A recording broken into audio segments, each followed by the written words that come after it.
Զորություն հայերիս, իմ զոր հայր, կխնդրեմ այս տեսանյութը տարածեք, սա վերաբերվում է ապրիլի 19-ին կայացած թրկաբենդին, այդ խայդառակ անառակյաց համերգին, այդ անառակ համերգը կազմակերպիչներին, մասնագետներին և աջակիցներին, ինչպես նաև չագերտավոր ընդդիմադիրներին և անտարբեր ժողովրդին, որովհետև երկու տուլ ես տալիս անպարոյականությունը, դառնում ես անպարոյականության մասնագիծ։ Ես այդ անպարոյական անառակյաց սեքսի համերգի ժամանակ, որովհետև այնտեղ միայն ցկրտում էր, անում էր հրաբարակում իրար շինեին կողմիկները ու ոչ մի պարոյական երգ, և ես այդ շինելոցու ժամանակ նախ այցելեցի բնականաբար առաջնահերթորեն իմ եկեղեցին, որտեղ մերոն եմ մտել Մայր Աստվածածին 7 վերք եկեղեցին, պատարագի ժամ էր, ես բարձրացա խորան, նստեցի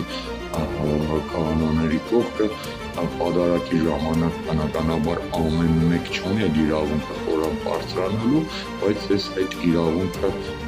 վաստակել եմ։ Ու նստելով քահանաների կողքին, ինչքան էլ ես չեմ ընդունում միգուցե քահանայությունը, քահանաների ապրելակերպն ու վարվելակերպը, բայց ամենավատ Աստծո ծառան ինձ համար 1000 մի գլուխ առավել է այս աշխարհիկ չագերտավոր սուրբ լրտերից։ Ու խորանում պատարագի ժամերգության ժամանակ ես հենց խորանին նստած երկու բնականաբար նույնն էլ ամենափրկիչ եկեղեցին էր և երկու եկեղեցիների միջակայքում